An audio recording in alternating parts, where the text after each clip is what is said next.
What's up, friends? Welcome to Chaos Live. I'm U.S. Army veteran Christopher Chaos, and this is Chaos Live, the somewhat weekly-ish show that I do. And today it's on a different day, and I did a test a while back where I was talking about how I wanted to switch up the day that I did it on. I usually do this on Sundays, but The Walking Dead's back on, and I don't feel like I should be competing with The Walking Dead. So a lot of people probably want to watch The Walking Dead, want to check that stuff out. So I'm not competing with The Walking Dead. So we're on a Wednesday. I don't know if I'm going to keep doing Wednesdays or if it's going to be random days.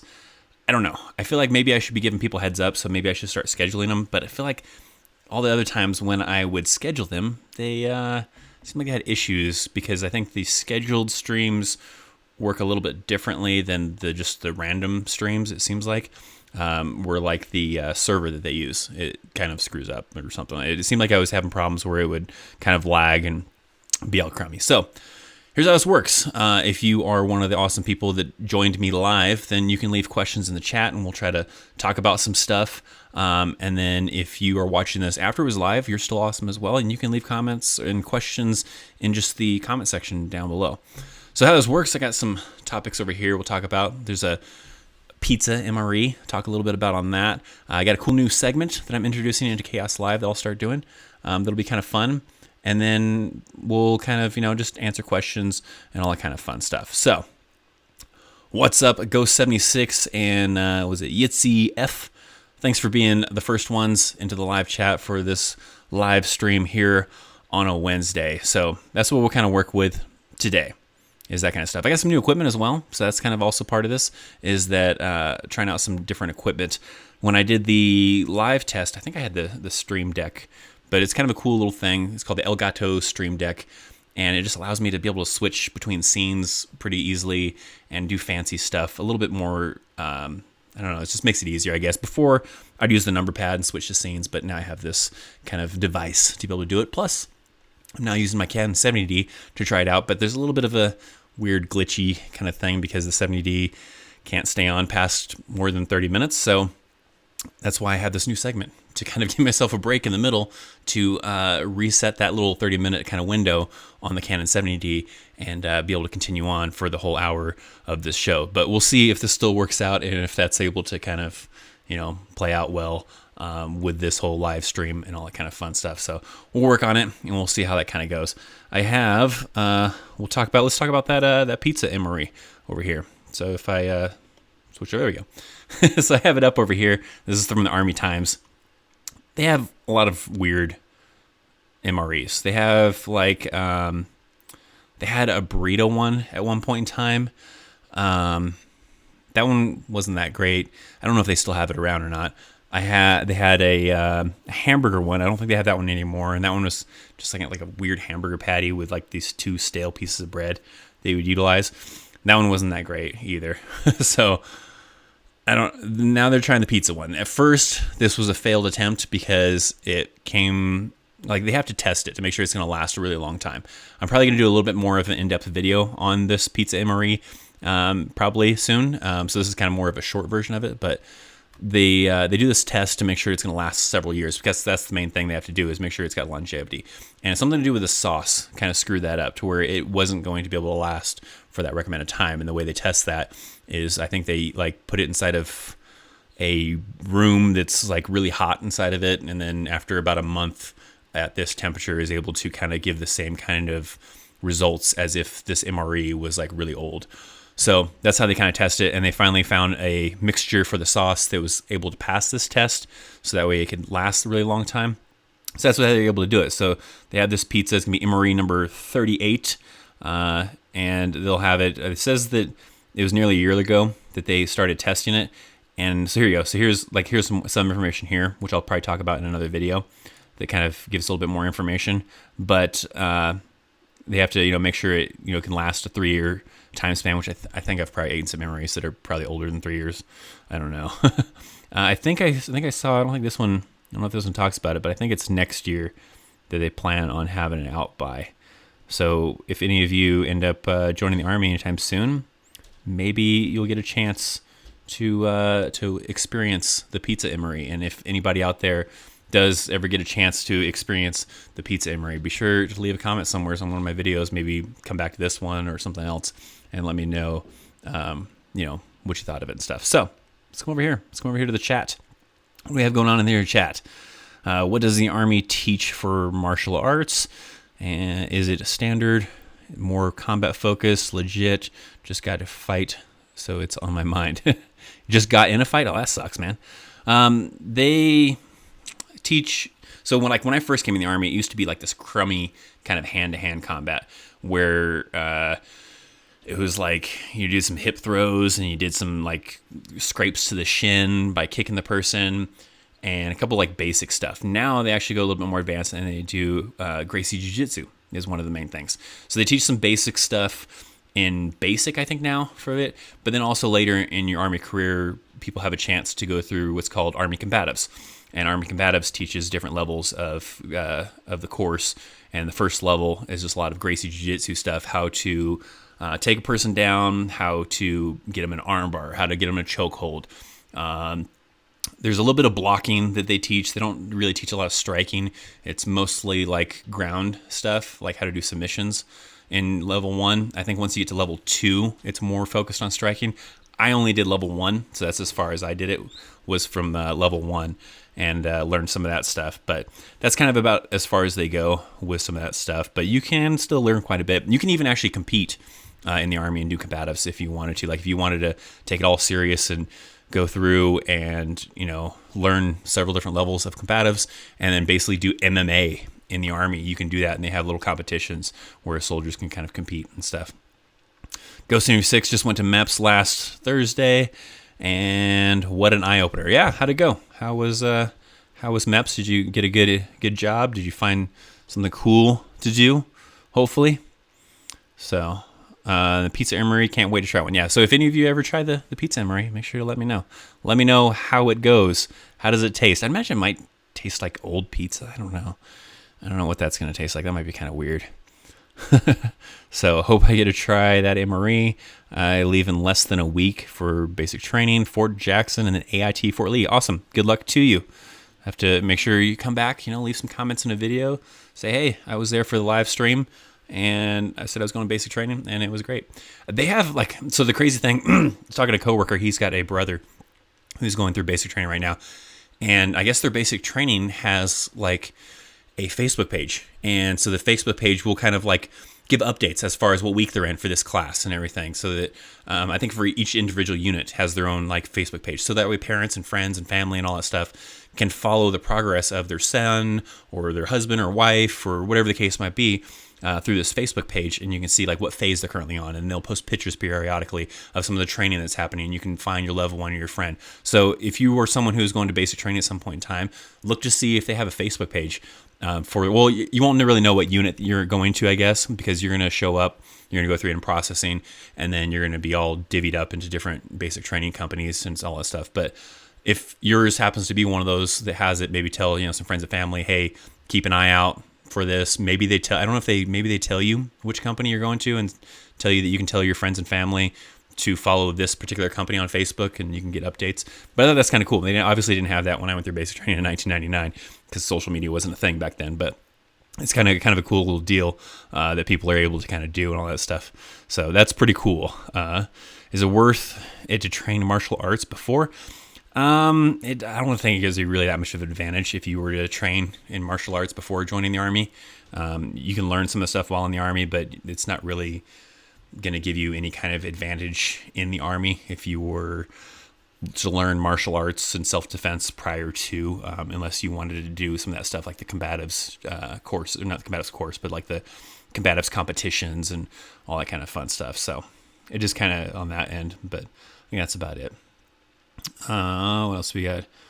Hope to enlist when I finish college. Awesome. If you are going that way, make sure you look into the officer stuff if you want to do that. I have a video on officers if you haven't seen that. But if you are going to go and come into the Army and you want to be an officer, then you can probably look into the ROTC program. I don't know if that's already your plan or not, is to go into ROTC in college and then come into the Army as an officer. If you don't want to be an officer and you just want to, get a college education, then there's also some other benefits. You'll probably come in as a specialist into the Army. And I just did a video recently on kind of how college works in the Army. And if you rack up some student loans from going to that school, then you can potentially have the Army pay for those student loans. So make sure to check that video out as well. So either if you're going to go officer, check out the officer video that I have up. If you want to know more about education in the Army too, make sure to look at some of my recent video on education, when you benefits, all that kind of fun stuff. So I never had to stand in a room full of people naked before, for one. Yeah, I don't know. Did you have to do naked though? I think isn't it like in your boxers and your underwear or whatever like that? I don't think I remember doing that, and you had to do it in your boxers. You were in like a kind of a fairly large size room. I think it was like me and maybe, I don't know, 10 other guys or something. And we're all in our boxers, and they had us do like these various things like duck walk and do some different movement stuff to make sure that we could do it. And I think we're barefoot in our boxers doing some different little things that they had to make sure you're not flat footed, and a few, I don't know, I forget what it was testing. It was a while back I did it, so it's been a while. But I don't remember being naked though. I remember being in my boxers. So what do you think about enlisting in a special unit? Is there a risk of getting dumped in a random unit if you want to make it? So you're talking about like maybe something like a special unit as in special forces or ranger? It'd be more elaborate with me. Let me know a little bit more. If that's what you're talking about, I can give you some little more details on that. But I don't know which specifically you're talking about as far as a special unit. You have to tell me a little bit about what kind of special unit are you talking about. The sergeant major must not have had a watch that worked, because he told us that he would be woken up at 5:30, but he made a mistake and woke us up at 4:30 instead. Is that for MEPS? You guys had like a wake up at MEPS? Is that what you're talking about? Because you were talking about MEPS, weren't you? So let me know. I didn't know that. Like when I went to MEPS, my recruiter dropped me off. We were there for the morning, did my stuff, and then kind of moved on. Did everything. I didn't have to stay the night anywhere, and the only person that woke me up in the morning was my recruiter.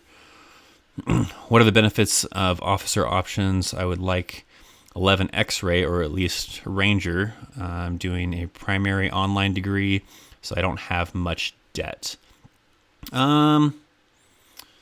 So with officer, it's going to be more, it's more planning, a little bit more, there's more leadership, obviously, more responsibility as an officer, higher pay, all that kind of stuff compared to like coming in as a private. Well, if you had a bachelor's degree, you come in as a specialist, which, for some people who come in as a specialist, I feel like they usually get stuck being a specialist for a while before they can finally advance, because even though they're coming in as a specialist, well, they still have to meet a time in the Army criteria before they can get promoted to sergeant. And so they end up staying as a specialist for a long time, which, you still get better pay, a little bit more responsibility, but you're going to be a specialist for a while, a lot of times, in a lot of cases, because you still have to wait for a certain amount of time before you can get promoted. But an officer, you're going to get paid more, you're going to have more responsibility, you're going to be expected to do more because you have college education, obviously. So that's kind of how that's going to kind of go. If you're going in with 11 X-ray, then that's kind of an undetermined infantry job. So you're either going to come in as an 11 Bravo or an 11 Charlie, which is a mortarman. 11 Bravo being an infantryman, 11 Charlie being a mortarman. But usually you'll go one of those routes that'll end up taking you for that. Ranger is an option 40. I was just talking about it today. I think that's what it's called. So you can choose to do that right off the bat. If you come in as 11 Bravo and then later try to go Ranger, you can do that too. But I think there's probably a time limit. You're going to have to wait before you can go to RASP to try out for the Rangers. But you can try to get into your contract as well for an option 40 to go to RASP to try to become a Ranger.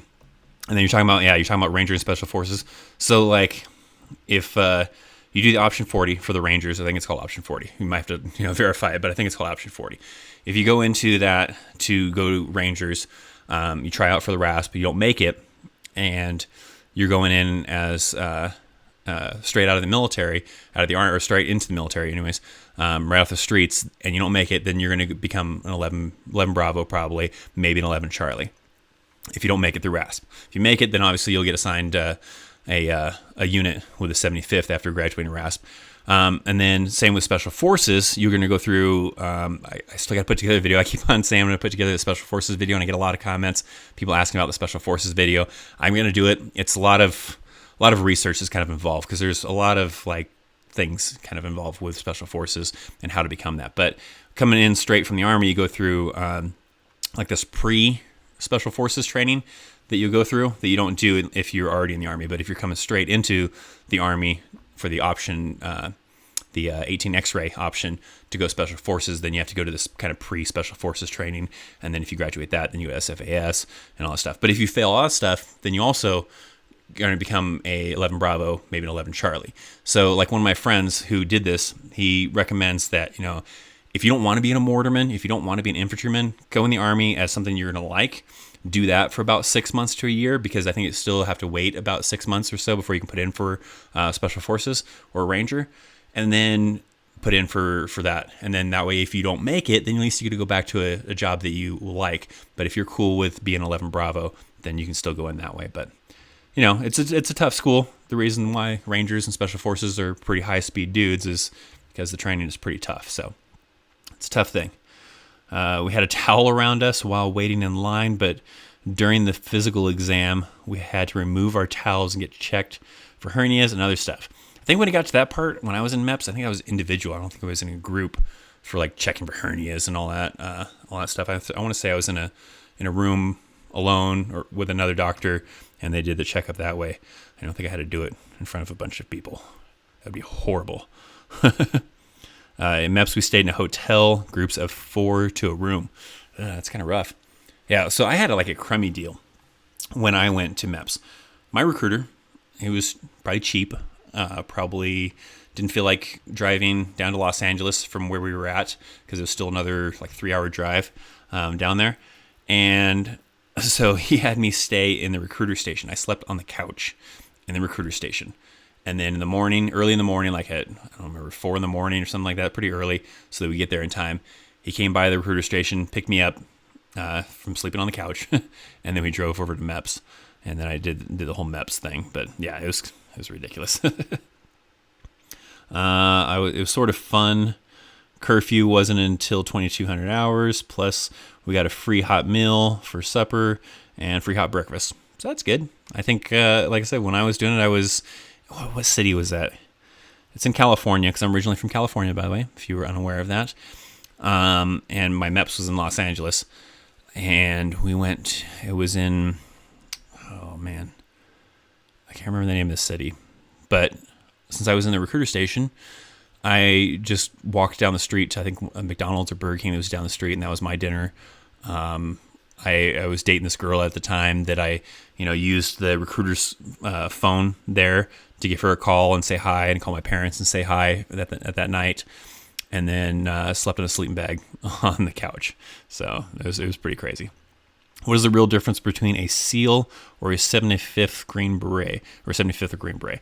So SEAL is Navy, and then 75th, as in the Rangers, and the Green Beret Special Forces, those are both Army. SEAL does a lot of water operations because it's Navy, so they're kind of like the Special Forces of the Navy. Also Marines too, because Marines also have their own special operations kind of thing too as well. But I believe Marines can go Navy SEAL, because Marines and Navy technically kind of work together. I'm not 100% sure, but I want to say I think Marines can go Navy SEAL too, but if they want to, I don't know. But Navy SEALs focus more on water stuff, so they're going to be doing stuff like jumping out of helicopters into the water and scuba diving and those kind of environments that are along the coast. They're a little bit more kind of detailed usually to that. Not always though, because obviously SEAL Team 6, famous for, the whole Osama bin Laden thing, going in there and taking him out. That was in Afghanistan. No water, they didn't jump in India water. But a lot of times that's a lot of part of their specialty, but there's still special operations, so they will still do land stuff.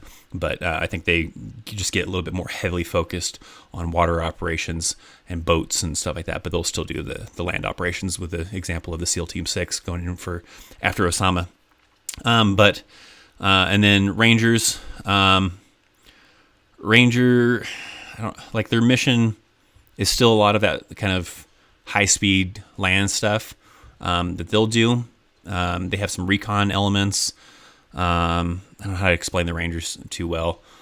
But then Special Forces is, I feel like, opinions may vary as far as, where Rangers are compared to Special Forces, but I feel like, it's Rangers, and then above that is Special Forces, because Special Forces do a lot more high-speed stuff. They have to learn a language. They are deployed way more often than the Rangers, I feel like, and they have usually like a lot cooler equipment, a lot crazier training, where like a Ranger takes maybe half a year, maybe 6 months, I think, total, maybe somewhere around there, maybe a little less. For Ranger training altogether, where Special Forces training is like a year or 2 years, something like that. It takes a lot longer to become Special Forces, so it's a lot harder to kind of do that kind of thing. So I feel like, Special Forces is the highest one. I don't know how I would compare Special Forces, though, to SEALs, but they're pretty high speed, too. So, I mean, I'm not going to knock either one of them. They're all high speed dudes, but this is how that kind of goes. My MEPS, we stayed in a hotel, 2 to a room. It was pretty nice compared to the other hotels they had us at. The first time I went to Baltimore MEPS. Awesome. That's cool. About to graduate high school, then going to semester of college, then trying out for Rangers. Awesome. Well, good luck to you. So you're getting ready to get out of high school. You're going to do a semester of college, and then going to go into the Army. So how come you don't go for like a little bit more college and come in a little bit higher rank? Maybe. I guess it depends on what you're really interested in doing. If you just want to get a little bit of education, then go in the Army, and then serve some time in the Army, and then use the Army to pay for your education when you get out, then that works too. But like I said, if you haven't seen my education video on education in the Army, they do have some options that allow you to kind of, be able to get some schooling in when you go through the Army and stuff. So we're getting close to that 30-minute mark. So hopefully, if with this new kind of setup, because I'm using a DSLR for this camera right here, it only has a 30-minute limit. So if I end up getting to that, I want to say it lasts longer than 30 minutes though. But I know the manual says 30 minutes, but I think it's longer than that. But if it ends up popping up with this little thing on this screen right here, and I have to reach over and hit the thing, then I'm sorry for the technical difficulties. You'll still have audio, you'll still have everything else, and it'll come right back as far as my cam. But we'll see if I can have everything timed perfectly to where we don't have to do that. We'll see how it works out. In a minute, we'll get to that new segment thing. I was going to see what else you guys had going on here in the chat before we get to that new segment. But yeah, good luck to you going into the Rangers and stuff. They got everyone used to yelling and screaming right away with our wake up. Then at breakfast, we got yelled at again to hurry up and eat fast. Then at MEPS, we got yelled at some more. Wow, that's crazy. Maybe, I don't know if it's your particular MEPS or what it was, but it sounds like they got a lot more crazier with MEPS than they used to get with MEPS. I don't remember them getting that crazy with MEPS, especially like when I went and stuff. So that's pretty nuts. So, all right. So got some stuff here. We already talked about the Pizza and Marie. The new segment. So I have this new piece that I want to do here on Chaos Live, and it's called the Chaos Minute-ish.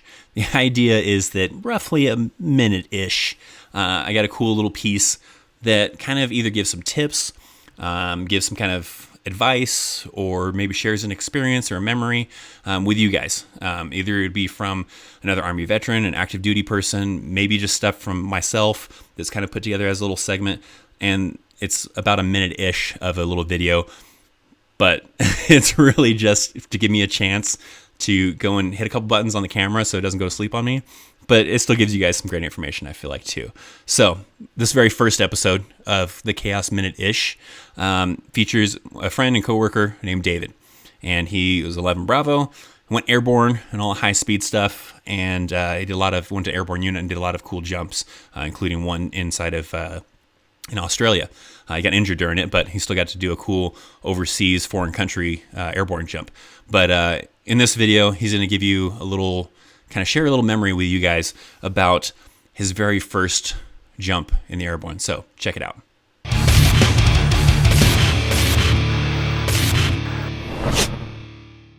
The first time that I jumped out when I was at airborne, it was I was pretty nervous. Like, I remember the chaplain was talking about how we were gonna do a jump or whatever, and then all of a sudden we went out, we got onto the plane. Yeah, I was pretty nervous, like getting ready to like load up. It was an all-day event, and I knew that we still had 3 jumps that day, and then I had 2 more the next day. So we were up on the plane. I was hoping that it was just gonna land. Yeah, instead of actually me having to jump out, we were up there. I jumped, and I came down pretty hard, hit my head a little bit, kind of got drug, and then realized that I was okay. later on, I found out that the chaplain broke his leg. So I was a little nervous about the next two jumps, but that first jump went all right, and then the rest of them actually went pretty smooth after that too. So you're supposed to count to 6,000 with the chutes that we're using, and I remember counting really fast. I was like 1,000, 2,000, 3,000, 4,000, and you're supposed to kind of take your time and pace it. But I was thinking that the parachute wasn't gonna open. I was pretty scared. So, but it ended up opening, and most of it was after that was just kind of adrenaline and trying to remember to keep my knees together, my feet and knees, and then just bracing and trying to look at the sky to make sure I didn't stare at the ground and break my legs, and it worked out pretty good. So.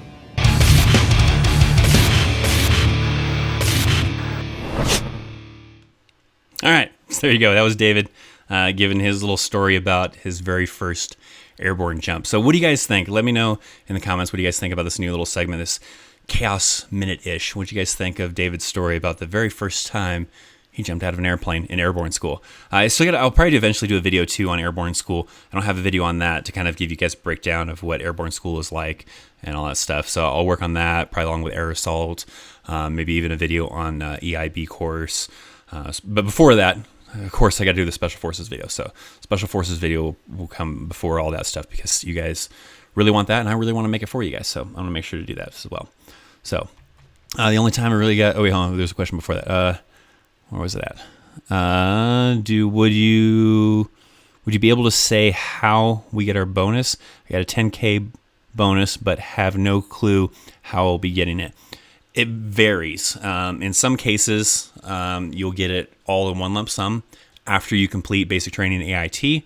And then in some other cases, you'll get it in increments. It'll be paid out periodically throughout your Army career. Maybe after a year, you'll get this much, and after another year, you get that much.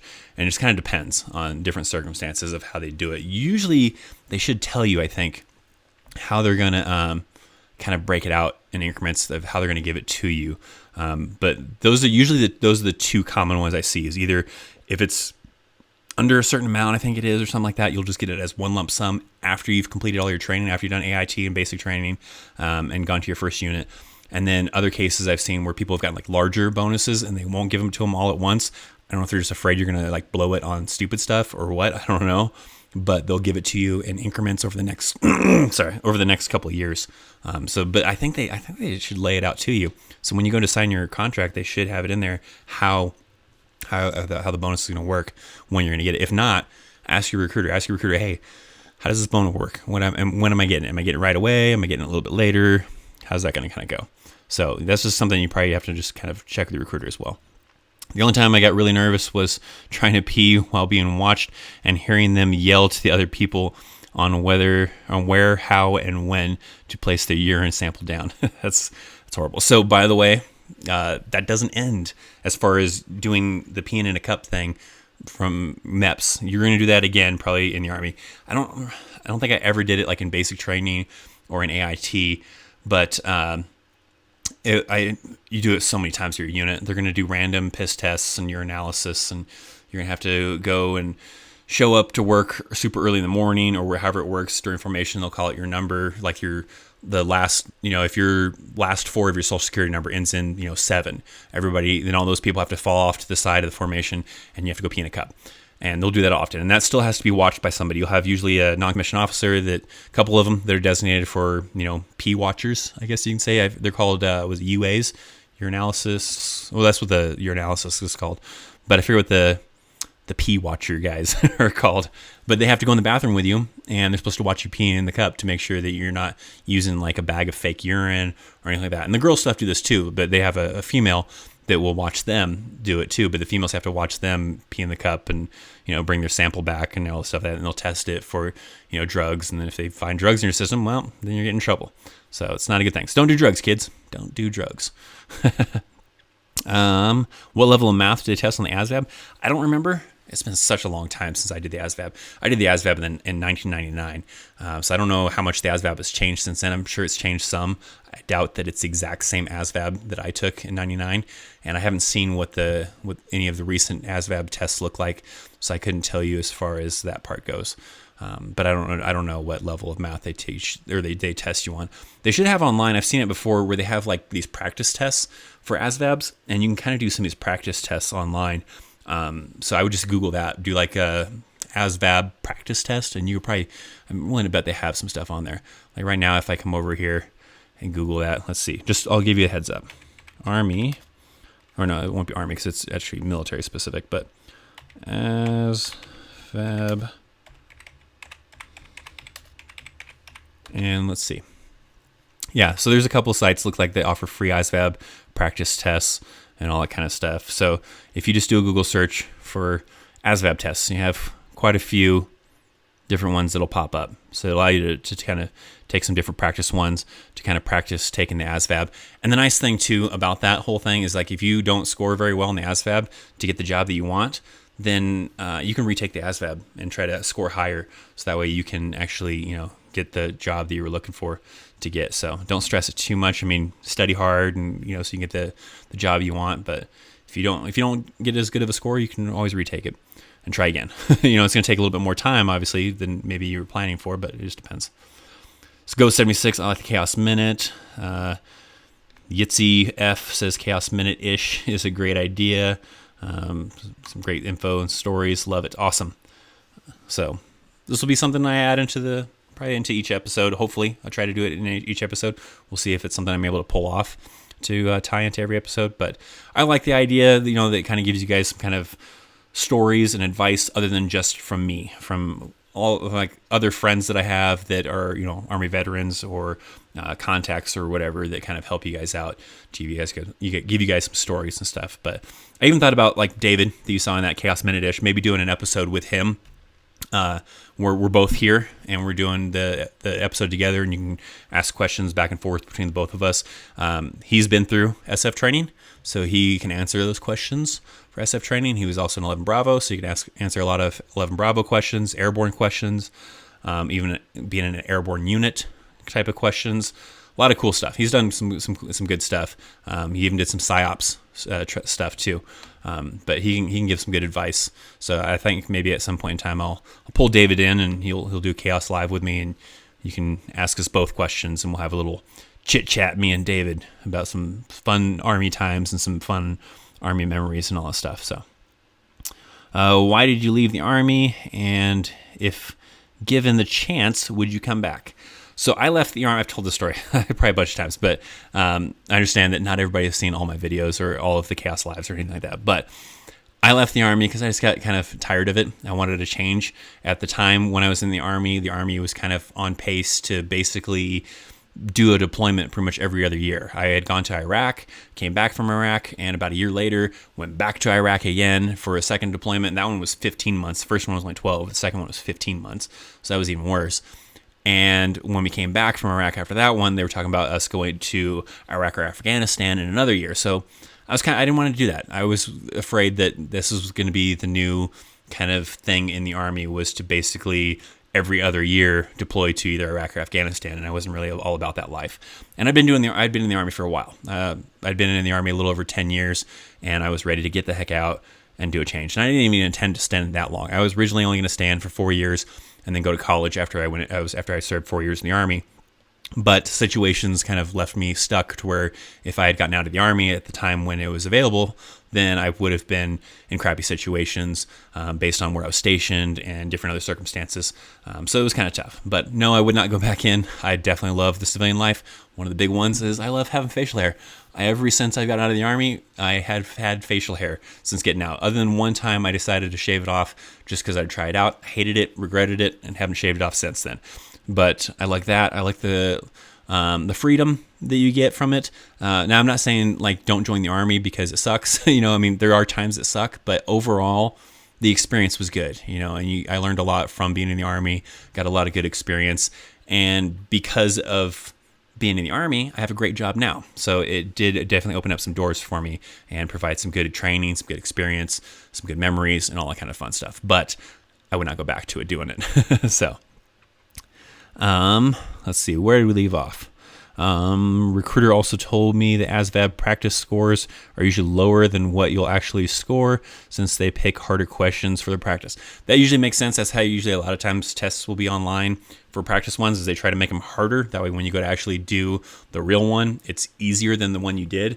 So that way hopefully you'll study harder for it and do better. So that's probably a true statement. So yeah, I would definitely recommend maybe doing some practice scores or some practice tests to try to kind of beef up your chances of scoring high on the ASVAB. The other thing that kept yelling at us, chat jumped a little bit, so I lost my place. They kept yelling at us, front of you, yelling at us was to get close and closer to the guy in front of you whenever we waited in line for something.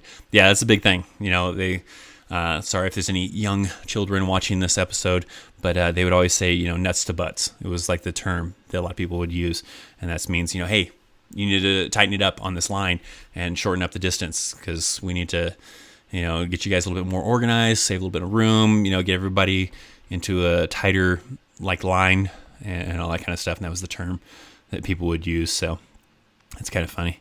Hey, Chaos, how's it rolling? What's up?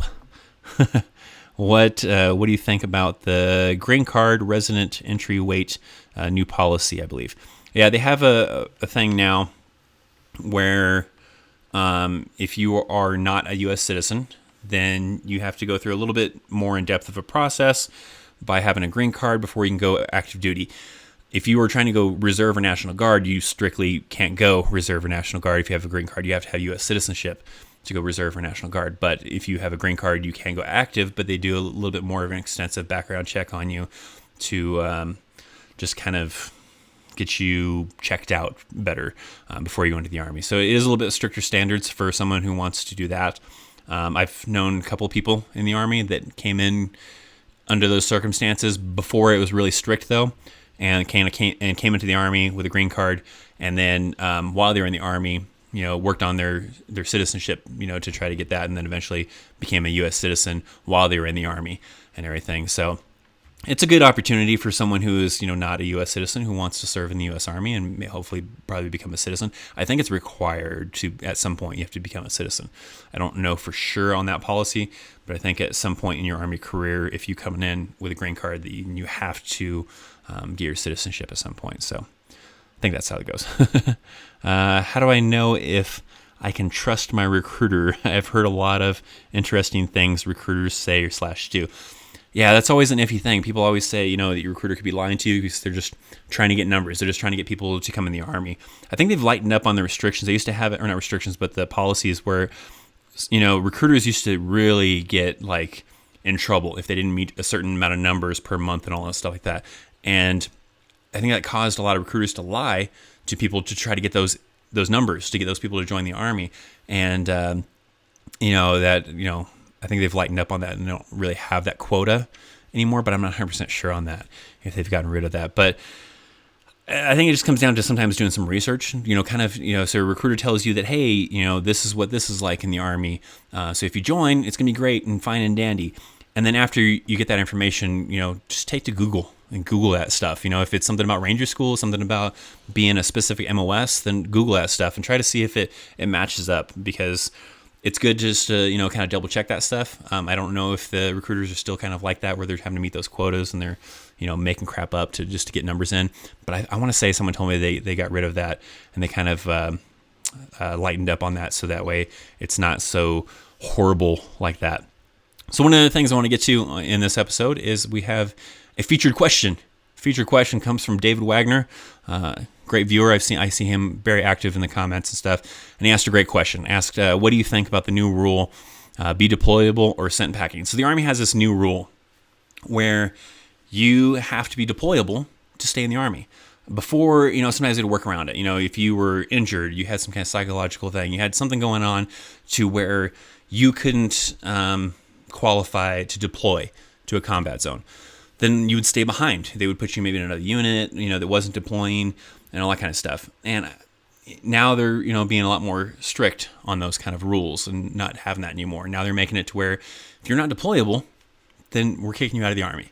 If you have some kind of issue, some kind of injury, some kind of something going on with you that makes it to where you can't deploy to a combat zone, then you need to get out of the Army. I think probably some people are probably upset about it. I haven't really heard a lot about it. It's a fairly new policy that really just came out a couple weeks ago, I want to say.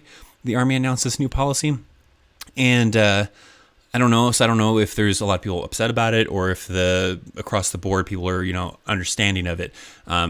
My opinion is that, I feel it's right. The military isn't just a job. It's a job that you have to be able to deploy in a time of war or to, serve your country, however you want to look at it. But that's kind of the point of the military, is to be there if we have to defend the country against enemies, or however you want to, think of that. And if you can't do that part, even if you're, a cook, you're still doing your part. You may not be right there on the front lines shooting at people, but you are providing, important food to other people in the Army. So you're still playing a role. So regardless of what your job is, you're in the military.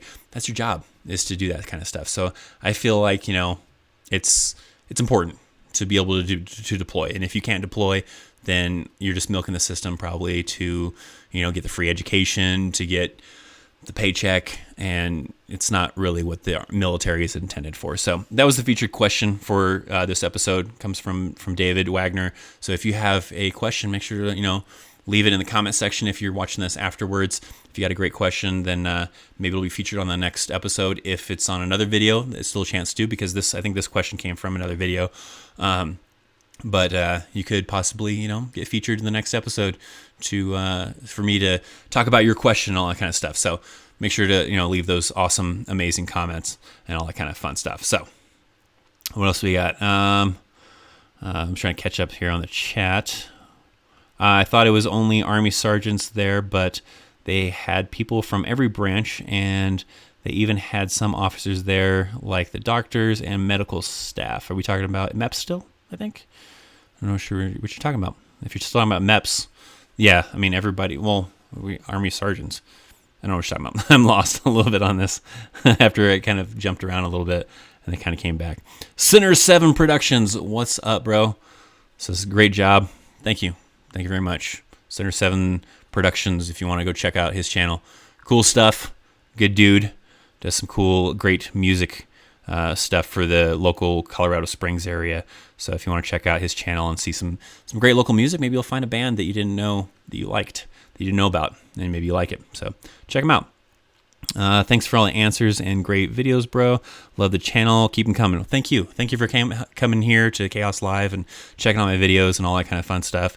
And if you're subscribed to the channel, thank you. So speaking of that, if you're watching this now and you're not subscribed to this channel, maybe think about it. Maybe think about hitting that subscribe button and checking out some of the other content I have. And then you can hit the little bell notifications and be alerted when I do these Chaos Live moments. And you can, chime in on it and make sure to check out some of the awesome content that I'm doing, all that kind of stuff. So do they still kick you out if you don't make rank by a certain amount of years in service? Yes, they have. What's it called? I can't think of what it's called. They have a certain term for it, but with each rank, you usually have a time limit. So if you're not able to get promoted in a certain time limit, then they'll say, hey, you better get promoted or you have to get out of the Army, because you can't just stay at this rank forever. So usually at E4, you're a specialist. If you not doing, I think it might be like 10 years or 8 years or something like that. If you're a specialist and you still haven't got promoted to sergeant in that time frame, then they're going to tell you, hey, you either got promoted, you got to get out. And several ranks have that kind of requirement. I think it's not until you get to probably E7, a sergeant first class, that they don't really have that time requirement anymore.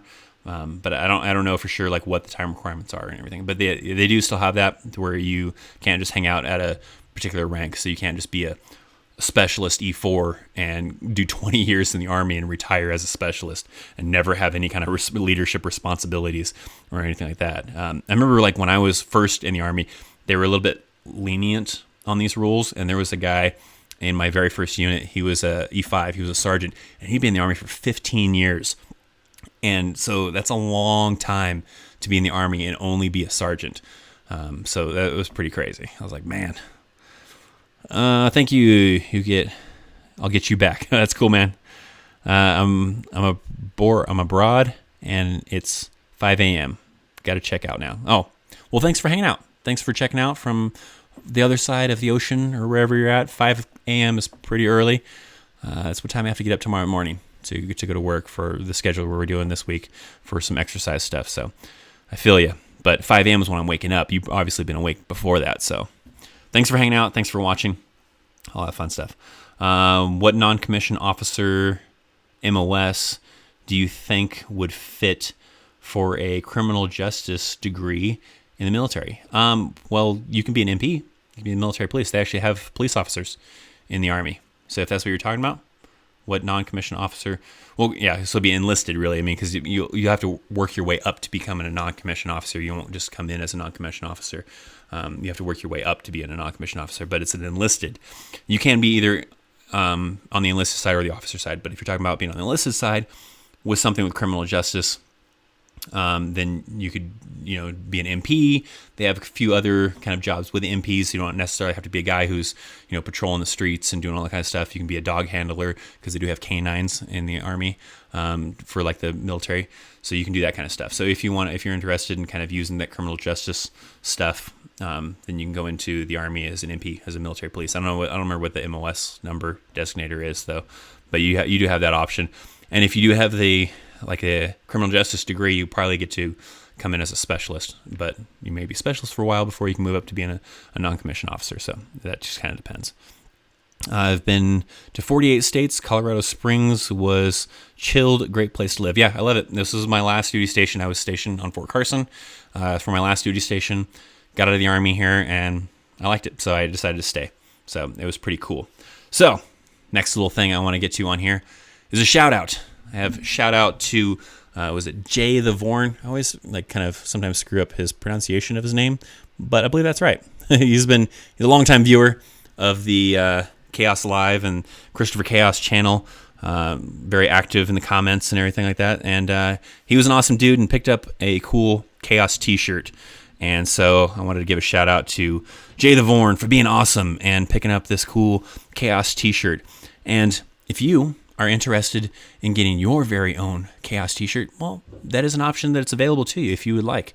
I do have a store, ChristopherChaos.com/store, and lots of different t-shirts. I don't set the prices. It's done through a third party, so I would like the prices to be lower, but they average around $15.49, and that's just kind of the minimum price they do because I set it at the very minimum they'll allow me to set it at for the very littlest profit, because I don't make these shirts and sell them on the store because I want to make it rich. I do it because I think it'd be cool if some of you guys are out there are rocking a Chaos shirt. But if you're not that interested in rocking a Chaos shirt, that's fine too. I will not hold it against you, but the option is available to you if you would like to pick one up. ChristopherChaos.com/store.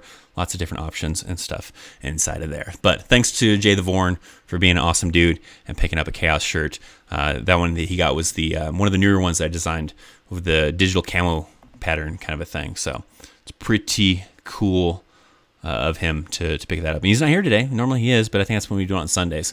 Usually he's here in the live chats, but he wasn't here for this episode, so I'm sure he probably watched it maybe afterwards, though, probably. So thanks, Bran. Thank you for being awesome. Do you really make you throw away anything extra that's not on the packing list at basic training? For the most part, for some of that stuff, yeah. So there's going to be things that you're not allowed to have. Like if you can have mouthwash, but it has to be like alcohol free. If you have, and it has to actually say on the bottle alcohol free. If the bottle is alcohol free but doesn't say it on the bottle, you're gonna have to throw it out. Also, you can't have like perfume, cologne. You're not gonna be allowed to have that. You're gonna have to throw it out. Knives, you can't have any pocket knives. You're gonna have to throw that out. Well, I think those might go in a bin, and you might get it back after basic training. I don't know. Reading material.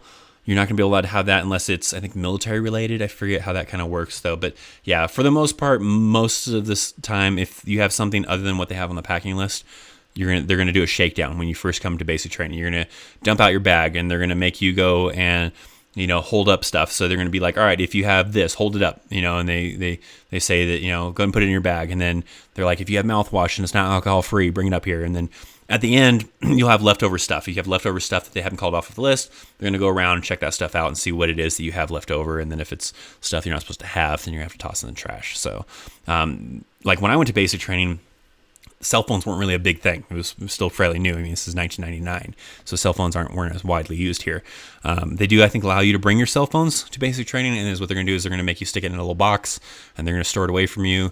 You have your cell phone with the charger, and you have to put it in a box, and then during certain days or whatever, however they kind of do it, they're going to allow you to use a cell phone. So they're going to bring out probably a big locker or whatever with all your cell phones inside of it, and then start calling off your name that's listed on the box, so you can grab your cell phone, and then you use it for a certain amount of time, and then when that time's up, then you have to come and put your cell phone back in the box and reuse it. So cell phones I know are allowed, but you're not gonna be able to bring anything much more than that. You can't bring any like a little handheld PlayStation or little video game console or anything crazy. Laptops, I don't think they're not gonna let you bring a laptop. You're probably gonna make you put that crap away or something like that. So I wouldn't bring, if you bring something outside of the packing list, make sure it's not too important to you, because you could have a chance of having to throw it away or get rid of it. So just kind of be aware of that. All in all, thought MEPS wasn't all that bad, but I'm sure that they were holding back on some of the reasons to yell at us for, but at least gives you insight as to what basic training is like. I didn't even know that they got all crazy with MEPS now. They weren't like that when I went through MEPS back in the 99. And a lot of stories I've heard from a lot of other people, they weren't that crazy. So that's nuts that they were like all drill sergeant on you, almost like environment at MEPS, and where it's like, chill out, man. It's MEPS. I'm just trying to get a physical so I can go to the Army. You don't need to go all crazy on me at MEPS. I mean, this is a little ridiculous. Ghost76 says, I'm getting a Chaos t-shirt in a week, probably the khaki or the camo one. I guess that meant camo one, maybe you mean. Yeah, cool. Thank you. I appreciate the support. Like I said, if you guys want to check one out, ChristopherChaos.com/store. If not, it's cool. I'm wearing the hoodie right here, if you didn't notice. I like this hoodie. Sadly, the hoodies are a little bit more pricier than I would like them to be. This particular hoodie is $42.49, but I like the look of it, so I picked up one. I know of another guy, a good friend of mine, Chico, who picked up one of the basic ones that are a little bit cheaper, I think. Or maybe it was more. No, it was the cheaper one, I think. I don't remember. But they have hoodies on there. Again, I don't set the prices. They're just the prices that the third party sets. If this becomes popular enough and people are really hot on the Chaos merch, then maybe I can start, in-house having this stuff made and then, shipping it out, and then I can have it and be at a cheaper price. But for now, those are the prices for that kind of stuff. But if you want to check that stuff out and you want to rock a cool Chaos shirt, then awesome. I appreciate it. You're awesome for doing so. So that's always an option. I think but like right now, the merch isn't really super hot, so it's not a big deal. I think off of like one shirt being sold, I think I make like $2 or $3. I'm not getting rich off of you guys buying Chaos shirts or anything like that. And I'd like to at some point have hats too. That'd be cool. I still need to do it where I need to take the logo in to an embroidery place here in town and have them put the Chaos logo on this hat, because I think that'd be kind of cool to have a Chaos hat. And then like the hats they have on that store aren't really, they don't let you do like cool logos. They just let you put in letters if you want, and so it doesn't work the same way. It's not that cool and all that stuff. So, but yeah, so I think we're probably gonna get ready here, wrap up this episode of Chaos Live. Again, shout out to David Wagner for having the featured comment to kind of highlight in this episode. Also, shout out to Jay the Vorn for being an awesome dude and purchasing a Chaos shirt. If you do purchase a Chaos shirt or hoodie or whatever it is, and you shoot me a picture either on Facebook or Instagram, wherever you want to do it. Actually, over here, I got the links up that way.